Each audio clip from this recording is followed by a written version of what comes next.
విష్ణు పురాణం 12వ భాగం. జనకుని కొడుకు మిథిలుడు. ఆ రాజు నివాసం వల్ల నగరానికి మిథిల అనే పేరు ప్రసిద్ధమైంది. మిథిలుని వంశం క్రమంగా పెరిగింది. వారిలో శిరధ్వజుడనే వానికి చాలా కాలం సంతానం లేక చివరకు పుత్రకామిష్టి చేయాలని సంకల్పించి దానికి తగిన స్థలం నిర్ణయించి దున్నిస్తూ ఉండగా నాగటి చాలు నుంచి ఒక శిశువు దర్శనమిచ్చింది. ఆ శిశువు మహాలక్ష్మి అంశ. నాగటి చాలునకు సీత అని పేరు కనుక దాని నుంచి ఉద్భవించిన ఆ బిడ్డకు శిరధ్వజుడు సీత అని పేరు పెట్టాడు. ఆ రాజునకు జనకుడు అనేది ప్రసిద్ధనామం. ఆ జనకుని కొడుకు కుశధ్వజుడు అసాధారణ బలపరాక్రమాలు కలవాడు. కాశీనగరాధిపతి అయి పట్టం కట్టుకున్నాడు. క్రమంగా కుశధ్వజునికి పుత్ర పౌత్ర పత్రాదులతో వంశాభివృద్ధి కలిగింది. విశేషించి చెప్పవలసినది, జనక వంశంలో పుట్టిన వారందరూ జనక నామధేయులై ప్రభుత్వము నడుపుతూ ఆత్మ విద్యాపరాయణులై ముక్తి పొందడం ఇది పూర్వ వంశరాజుల చరిత్ర అని పరాశరుడు చెప్పగా విని, చాలా సంతోషం గురుదేవా, ఇక చంద్రవంశ రాజుల చరిత్ర సెలవు వీయవలసిందని మనవి అని అడిగాడు శిష్యుడు.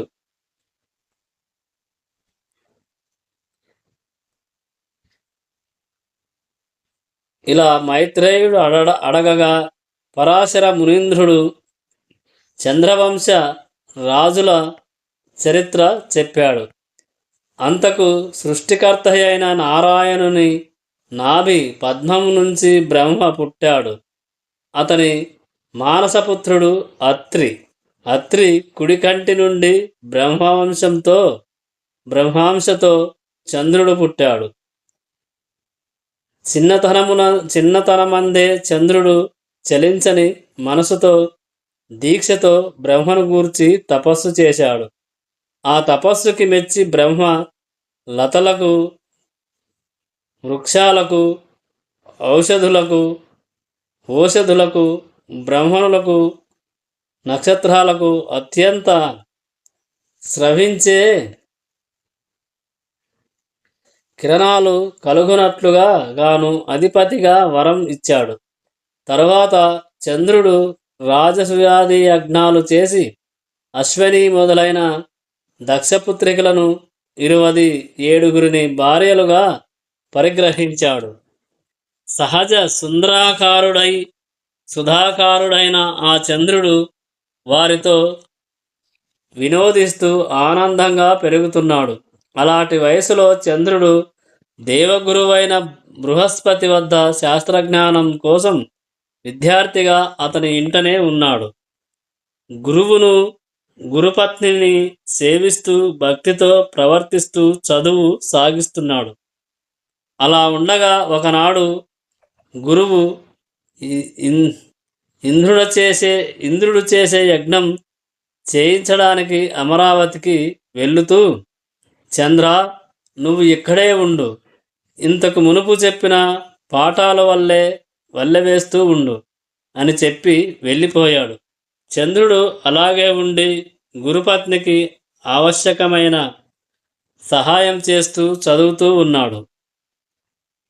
గురుపత్నికి చంద్రుని రూపం, అందచందాలు మానసికంగా మార్పు కలిగించాయి. ఆ సుందరి చక్కగా అలంకరించుకొని గోముగా నడుస్తూ చిరునవ్వు తూపులుగా చంద్రునకు దగ్గరగా వచ్చి ఏవేవో చేస్తూ తిరగనారంభించింది. గురుధార తార అలా సవిలాసంగా తిరగడం, ఏవేనో సన్నగా అనడం చంద్రుడికి మనోవికారం కలిగించాయి. తార అప్పుడప్పుడు వచ్చి ఏవో నవ్వు మాటలాడడం, నవ్వించడం క్రమంగా కలిసి ఆనందించడంలోకి దిగింది. తారాచంద్రుల విలాస వికారచేష్ట పరకాంత, పైగా గురుపత్ని అనే ఆలోచన కూడా లేక చంద్రుడు తార విలాసాలకి లొంగిపోయి ప్రియురాలని చేసుకున్నాడు. అడ్డు అదుపు లేకుండా కామతంత్రానికి ప్రత్యక్ష మూర్తులుగా ప్రవర్తించసాగారు. తారాచంద్రులు అలాగా గడుస్తూ ఉండగా ఒకనాడు చంద్రుడు తారతో అన్నాడు, మన చేష్టలు గురువుకి తెలిస్తే మన బ్రతుకులు నడివీధి మెతుకులవుతాయి అని చంద్రుడు అన్నాడు. అప్పుడే అటూ ఇటూ విసవిసలు గుసగుసలు వినవస్తున్నాయి. కాబట్టి మనం ఇక్కడి నుంచి మరెక్కడికైనా పోవడం మంచిది. చంద్రుని మాట విని తార అన్నది, చంద్ర, మన్మధుడు నన్ను నీ దానినిగా చేశాడు. ఇంకా నాకిక్కడ భర్త ఎవరు? నాకు ఇల్లు వాకిలి సంసారం ఎలాంటి ఆశ లేదు. నీ గాఢాలింగనమే నా బ్రతుకు. పద, నువ్వెక్కడికంటే అక్కడికి నీ వెంటే వస్తాను. తార మాటలు విని చంద్రుడు సరే అని తారను తన నివాసానికి తీసుకుపోయాడు. ఎలాంటి లోపం లేని తీరున భోగాలను అనుభవిస్తూ ఉన్నాడు. దేవగురువు ఇంద్రుని యజ్ఞం పూర్తి చేయించి అందరిచే సంతృప్తిగా సంభావనలు అందుకొని నివాసానికి వచ్చాడు. ఇల్లు చిలుకలేని పంజరంలాగా ఉంది. తార చంద్రునితో వెళ్ళిపోయిందని తెలిసి విచారించి కోపించి వెళ్ళి ఇంద్రుడితో చెప్పాడు. ఇంద్రుడు ఆశ్చర్యాగ్రహాలకు లోనై ఒకంతసేపు ఆలోచించి మునులను కొందరిని ఆహ్వానించాడు. చంద్రుని నీచకార్యం వారికి చెప్పి వెళ్ళండి, నయానా భయానా చెప్పి తారను అప్పగించేట్టు చెయ్యండి, కాదంటాడా కోపించి అదలించి తారను తీసుకురండి అని పంపించాడు. మునులు చంద్రుని వద్దకు పోయి తగిన సత్కారం సంభాషణ అయిన తర్వాత ఒకంత నిష్ఠూర ధోరణితో బోధిస్తున్నట్టు అన్నారు. రోహిణీ వల్లభ, ఎప్పటికప్పుడు శృంగార విలాసాలను కువల ఆనందమును కలిగించే చల్లని గుణములను సమయానుసారముగా దేవతలకు మేలు కలిగించే సద్బుద్ధి గురువునందుండవలసిన భక్తి విడిచి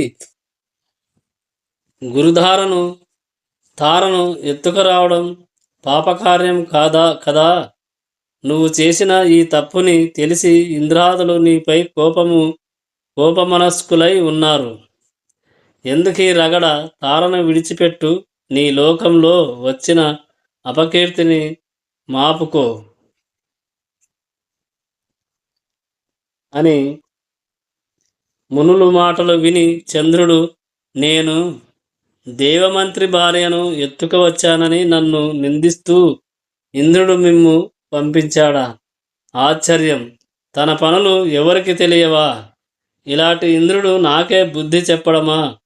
గౌతమ ముని భార్యకై ఆశపడి వెళ్ళి కోడికూత కూసి మునిని మోసగించి ఆయన భార్యను కలిసినవాడు చివరకు ముని శాపానికి గురి అయి ముడుచుకుపోయిన శరీరంతో ఇల్లు చేరిన ప్రబుద్ధుడు తగు మనిషిలాగా ఈనాడు నాకు బుద్ధి చెప్తున్నాడా? అతడి చేష్టలు లోకానికి తెలియవా?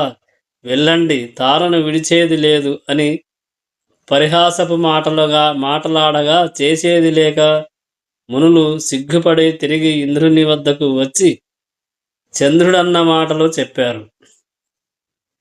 ఇంద్రుడు కోపించి దేవగణాలతో బృహస్పతితో పయనించి సత్యలోకానికి వెళ్ళి తారాశ శాంశ వృత్తాంతం చెప్పారు. అది విని బ్రహ్మ కోపించి ఆలోచించి అన్ని విధాలా పెద్దలైన మునులను కొందరిని ప్రేరేపించి, మీరు వెళ్ళి నేను చెప్పానని చంద్రునకు చెప్పి తారను తీసుకురండి అన్నాడు. వారు వెళ్ళి చంద్రునకు బ్రహ్మ మాటలు చెప్పి, గురుపత్నిని మాకు అప్పగించు, తీసుకెళ్ళి ఆయనకు అప్పగిస్తామన్నారు. వారి మాటలు విని చంద్రుడు చిరునవ్వు నవ్వి, బ్రహ్మ మాటలుగా మీ నోట విన్నాను, మంచిదే. కానీ తారను విడిచిపెట్టడం జరగని పని. సాధించాలని అంతా కలిసి పోరాటానికి దిగుతారా? అదేదో కానియండి, చూస్తాను అని గంభీరంగా అనగా, మునులు వెనుదిరిగి బ్రహ్మ వద్దకు పోయి చంద్రుని మాటలు చెప్పారు. విన్నాడు బ్రహ్మ. ఏ ఉపాయము తోచక కిమ్మన కిమ్మనగా ఊరుకున్నాడు. అప్పుడు అంగీరసాదులు మునులు ఆలోచించి ఇంద్రుణ్ణి బృహస్పతిని ముందుంచుకొని కైలాసానికి వెళ్ళారు. చంద్రుడు చేసిన తుచ్చర్య, తార ప్రవర్తన శంకరునకు చెప్పాడు. వారు చెప్పినది విని ఆగ్రహోదాగ్రుడై దేవ సైన్యముతో చంద్రునిపైకి దాడికి వెళ్ళాడు. శంకరుని రాక తెలిసి చంద్రుడు రోషభీషణాకారుడై తన సైన్యమును సమకూర్చుకొని ఎదిరించాడు. ఇక చెప్పేదేముంది, రెండు పక్షాలకు యుద్ధం మహోద్ధృతంగా జరిగింది. ఆ సమయంలో శంకరుడు గురువుకి శత్రువు కనుక శుంభాది రాక్షసులను వారి వారి సైన్యాలతో చంద్రుడికి తోడుగా పంపాడు. చంద్రుడు ఆ సమయంలో శుక్రుడు గురువుకి శత్రువు కనుక శుంభాది రాక్షసులను వారి వారి సైన్యాలతో చంద్రుడికి తోడుగా పంపాడు.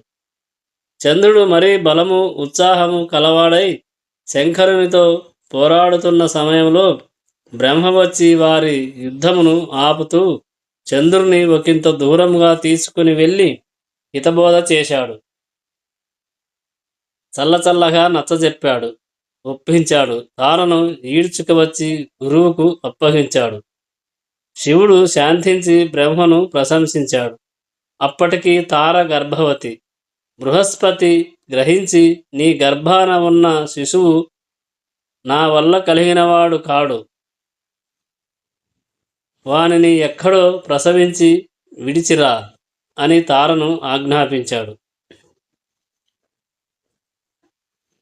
కాదనలేక తార వెళ్ళి ఒక తోటలో ప్రసవించి శిశువును అక్కడ విడిచి వచ్చింది. ఆ శిశువు దివ్య తేజోవిలాసుడై మోహనాకారముతో ఉన్నాడు. వానిని చూసి వీడు నా కొడుకే కాదు, నా కొడుకు అని గురువు చంద్రుడు కలహించగా దేవతలు మునులు వచ్చి కలహం వారించి తారను ఒకంత దూరంగా తీసుకువెళ్ళి, ఈ బిడ్డడు గురుపుత్రుడా శశికొడుక అని అడిగారు. ఆమె చెప్పడానికి సిగ్గుపడి తలవంచుకొని నిల్చుంది. అప్పుడు బ్రహ్మ ఒకంత దూరంగా తారను తీసుకువెళ్ళి బుజ్జగించి అడిగాడు, చెప్పవమ్మా, సిగ్గెందుకు? ఎవరు ఏమి అనరు, చెప్పు. చంద్రుని కొడుక, గురుపుత్రుడా? చంద్రుడి వైపు గురుని వైపు చూస్తూ సందేహించకు. బ్రహ్మ మాటలకు తార తలవంచుకొని చంద్రనందనుడే అని అల్లనల్లన అన్నది. బ్రహ్మ గురునితో చెప్పాడు.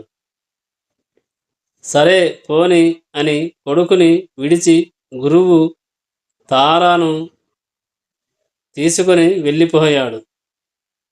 శివబ్రహ్మాదులు తమ తమ నివాసాలకు వెళ్ళిపోయారు.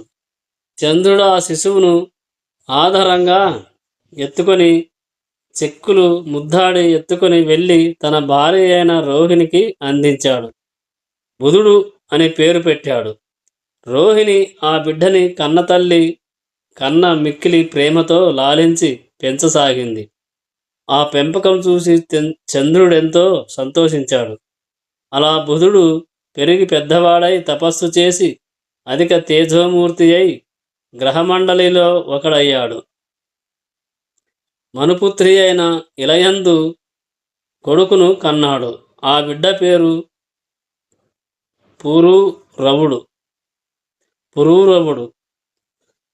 పురూరవుడు ఆదిశేషుని ఆదివ రాహమును ఆదివరాహమును, అష్టదిగ్గజాలను భూభారం వహించడం విషయంలో తక్కువ చేస్తాడు.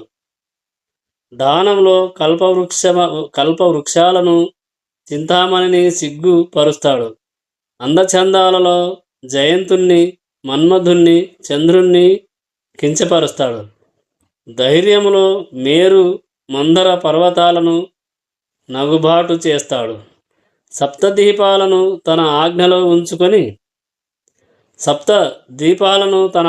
ఉంచుకొని తన చరిత్ర భావితరాలకు ఆదర్శముగా భూపరిపాలన చేస్తూ ఉన్నాడు. ఒకనాడు ఉద్యానవనంలో విహరిస్తూ ఒక గున్నమామిడి చెట్టు క్రింద విశ్రాంతిగా కూర్చుండగా ఒకంతసేపటికి చెలికత్తెలతో దివి నుంచి ఊర్వశి వచ్చి ఒకంత దగ్గరగా ఉండి సవిలాసంగా చూస్తూ ఉండగా చూచి పురూరవుడు అన్నాడు, పద్మాక్షి, ఎవరు నువ్వు? నీ రూపురేఖలు దివ్యస్ఫూర్తితో ఉన్నాయి.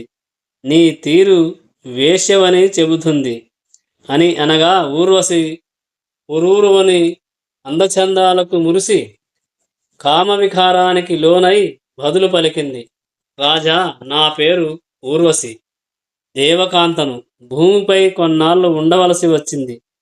ఇలా వచ్చాను. నీకోసమే. ఊర్వశి మాటలు విని పురూరవుడు కూడా మదనవశుడయ్యాడు. సుందరి మదన శరబాధ దుర్భరం అవుతుంది. నన్ను ఆనందపరచు అని అనగా ఒకంత దగ్గరగా వచ్చి, రాజా, నా మాట మన్నించు. నా గొర్రె పిల్లలను రెండింటిని నువ్వు భద్రంగా పోషిస్తూ ఉండాలి. నీ వల్ల వాటికి ఏ అపాయము రాకూడదు. నువ్వు దిగంబరుడవై నా కంట పడితే ఆ క్షణమే నిన్ను విడిచిపోతాను. నాకు ఆహారం, నెయ్యి, దానికి లోపం రాకూడదు. ఇవి నా ప్రమాణ వాక్కులు. నీ మాట దాటగా ప్రవర్తిస్తాను అని పురూరవుడు మాటిచ్చి ఊర్వశిని చెరదీసుకున్నాడు. ఇద్దరూ ఒకటై భోగానుభవంతో పరమానందమూర్తులై ఉన్నారు. ఊర్వశి సురలోకం విడిచి నరలోకంలో ఉండడం వల్ల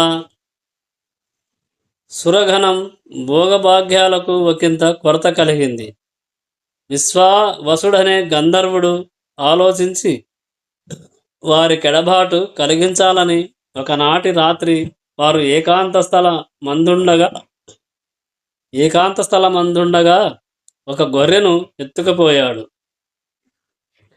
ఆ గొర్రె పైనుంచి వినేవారికి విసుగు కలిగేట్టు అరవనారంభించింది. ఆ అరుపు విని ఊర్వశి, రాజా, ఎవడో దొంగ నా గొర్రెను ఎత్తుకుపోయాడు, వెళ్ళి తీసుకురా అని అన్నది. పురూరవుడు దాని మాట వినిపించుకోలేదు. భోగపరుడై ఉన్నాడు. ఆ సమయంలో వస్త్రం విడిచి వెళ్ళితే ఈ దేవస్య తనను విడిచి వెళ్ళిపోతుందని కలత. అంతలో మరొక గంధర్వుడు వచ్చి రెండవ గొర్రెను కూడా ఎత్తుకుపోయాడు. అది పైనుంచి విచారసూచకంగా అరవసాగింది. ఆ అరుపు విని ఊర్వశి కోపించి రాజుతో అన్నది, రాజా, నా కొడుకుల్ని దుర్మార్గులు ఎత్తుకుపోతుండగా అరచిన అరుపు వినలేదా? కదలక మెదలక కూర్చున్నావు. ఇది నీచుల పని. నిన్ను కలిసి అనాథనయ్యాను అని నోటికి వచ్చినట్టు తిట్టసాగింది. దాని పరుష వాక్కులకు కోపించి పురూరవుడు లేచి కత్తిని చేబూని దిగ్గన పైకెగిరి, దుర్మార్గ, ఆగరా అని అరిచాడు. చీకటి కనుక తాను కట్టుబట్ట లేనివాడినని ఊర్వశి గ్రహించలేదని ఆ తొందరపాటున వెళ్ళబోగా గంధర్వులు వెలుగు కలిగించారు. ఊర్వశి చూసి మొదట చేసిన శపథం ప్రకారం రాజును విడిచి దివికి వెళ్ళిపోయింది. గంధర్వుల ఆ గొర్రెపిల్లలను క్రిందికి పడవేశారు. రాజు వాటిని తీసుకొని తిరిగి వచ్చాడు. ఊర్వశి కనిపించకపోవడముచే వెర్రివాడిలాగా మతి చెడి ఏమేమో అంటూ తిరగసాగాడు. అలా తిరుగుతూ క్రమంగా కురుక్షేత్రం చేరి అక్కడ సరస్సులో చెలికత్తెలతో ఉన్న ఊర్వశిని చూశాడు. పరమానంద భరితుడై దరిచేరి కౌగిలించుకున్నాడు. ఆవేశంతో అన్నాడు, పువ్వు బోని, పువ్వు తావిలాగా కలిసి మనం సుఖంగా కాలం గడుపుతూ ఉండగా నువ్వు నన్ను విడిచిపోవడం తగునా? నన్నెడబాసిన నాటి నుంచి నేను మతిచెడి ఉన్మత్త వేషముతో ఇలా తిరుగుతున్నాను. నా అదృష్టవశాత్తు కనిపించావు. నీ సంబంధంతో నన్ను కాపాడు. పురూరవుడి మాటలు విని ఊర్వశి జాలిపడి అన్నది, రాజా, ఎదురులేక ఈ జగమునంతను ఏలే రాజువు నీవు. ఇలా దీనావస్థితికి చిక్కావంటే దైవ సంకల్పం అనుకోవాలి. విచారించకు అని ఆ రాత్రి పురూరవుణ్ణి సంతోషపెట్టింది. తెల్లవారింది. లేచి రాజుతో అన్నది, మహారాజా, నీ అనురాగం ఫలముగా గర్భవతినయ్యున్నాను. చిరకాలముగా సుపుత్రుడు పుట్టుతాడు. ఆ సమయానికి నీ రాక కోరుతున్నాను. దయచేస్తావు కదా అని అనగా సరే అని రాజు నగరానికి వెళ్ళిపోయాడు. ఊర్వశి తనకు పురూరవునకు కలిగిన సంబంధం గంధర్వుల ఎడబాటు కలిగించడం వివరించి చెప్పింది. చెలికత్తెలు అంతా విని చెలి ఆ రాజు రెండవ మన్మధుడు. మా మనసులు కూడా ఆ మోహనాంగుని చూడగా ఊగులాడాయి. నువ్వు ఆ సుందరాంగుని విడువ నేల, అతనితోనే మరి కొంతకాలం ఉండు అని ప్రోత్సహించారు. వారి మాటలకు ఊర్వశి ముదమంది రాజుతో ఆనందంగా కాలం గడపసాగింది. సంవత్సరం కాగానే ఊర్వశి ఒక కొడుకును కన్నది. అలా ఉండగా మరొక 5 కొడుకులను కనే గర్భవతి అయింది. అప్పుడు విశ్వావసుడు కొందరు గంధర్వులతో పురూరవుని వద్దకు వచ్చి, రాజా, నీకు ఊర్వశికి ఎడబాటు కలిగించి ఎన్నో ఇక్కట్లు కలిగించాము. అవన్నీ మరిచిపో. కోరుకో వరం, సంతోషంగా ఇస్తాము అని అనగా పురూరవుడు కోరాడు. శత్రుభీకరమైన పరాక్రమం, రథ గజ తురకగాది సమృద్ధ రాజసంపద, ఇంద్రియాలను జయించే శక్తి, మిత్రులను బంధువులను దీనులను ఆధారంగా పోషించే ఆర్థిక స్థితి, ఊర్వశితో సహజీవన సౌఖ్యం ఇలా కోరాడు. విశ్వావసువు తదాస్తు అని ఒక అగ్ని కుండిక ఇచ్చి, రాజా, ఇదిగో, దీని ఎందున్న అగ్నిని 3 భాగాలుగా చేసి యజ్ఞం చేస్తే నీ కోరికలన్నీ నెరవేరుతాయి అని చెప్పి వెళ్ళిపోయారు.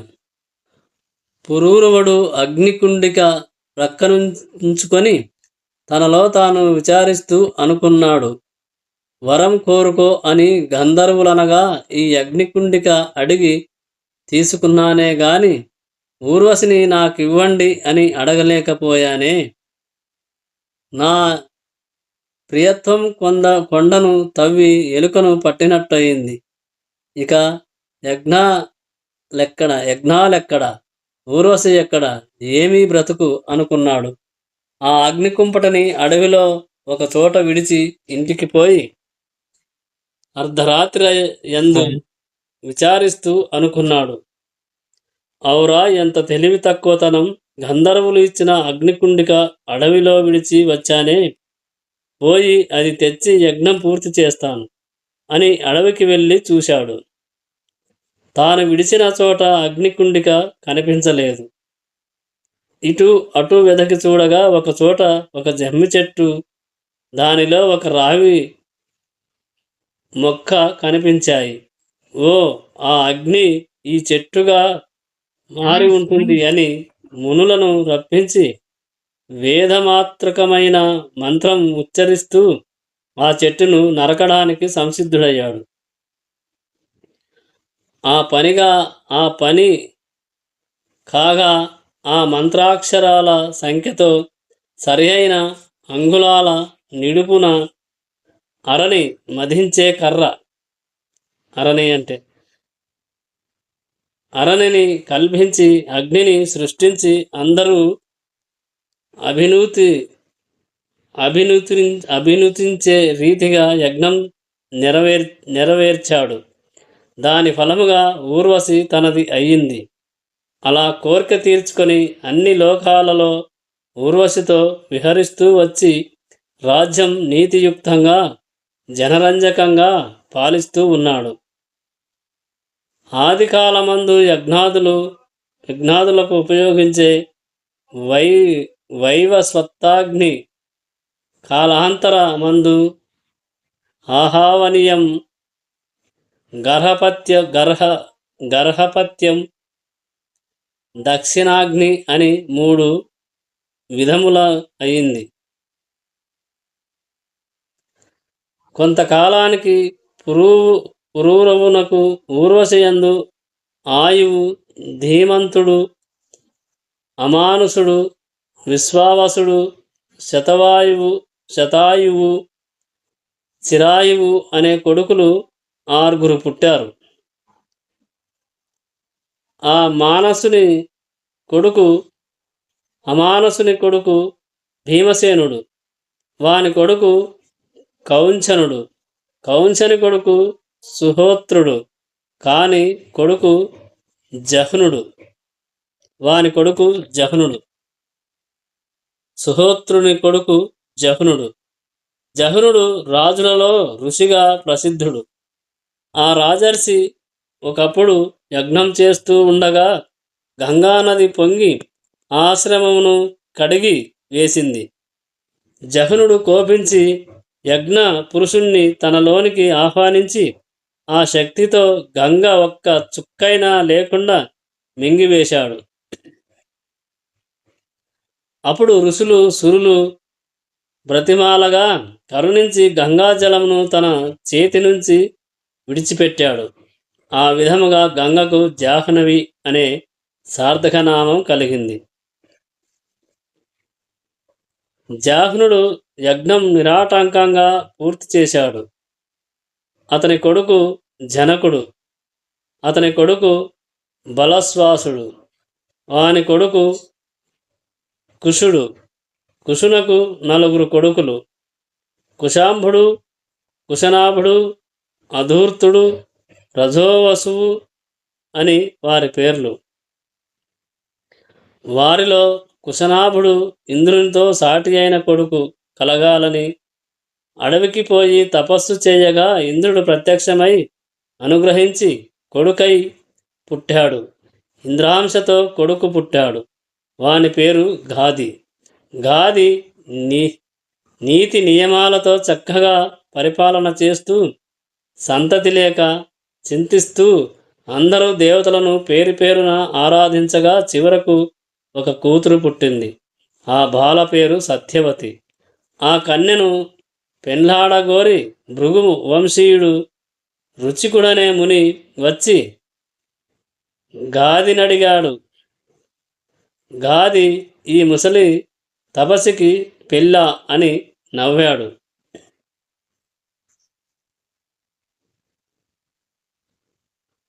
రుచికుడు వదలలేదు. కన్యాశుల్కం ఏమి కావాలో కోరు, తెచ్చిస్తాను అని హెచ్చరించినట్లనగా సరే, తెల్లని శరీరం, నీలివన్నె చెవులు, వాయువేగం గాలి గమనం కల గుర్రాలను 1000 తెచ్చి ఇస్తే నా కూతుర్నిచ్చి పెళ్లి చేస్తానన్నాడు రాజు.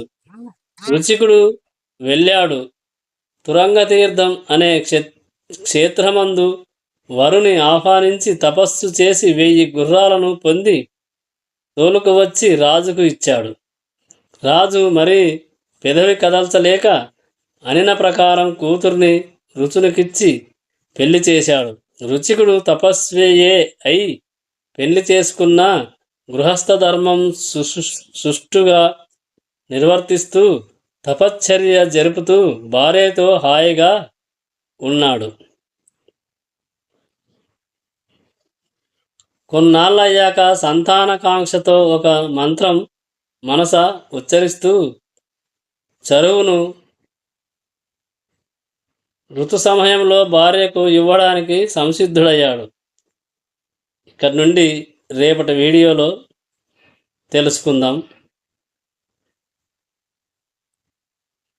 ఓం నమో నారాయణాయ. కామెంట్ చేస్తే ఓం నమో నారాయణాయ అని కామెంట్ చేయండి ఎవరైనా.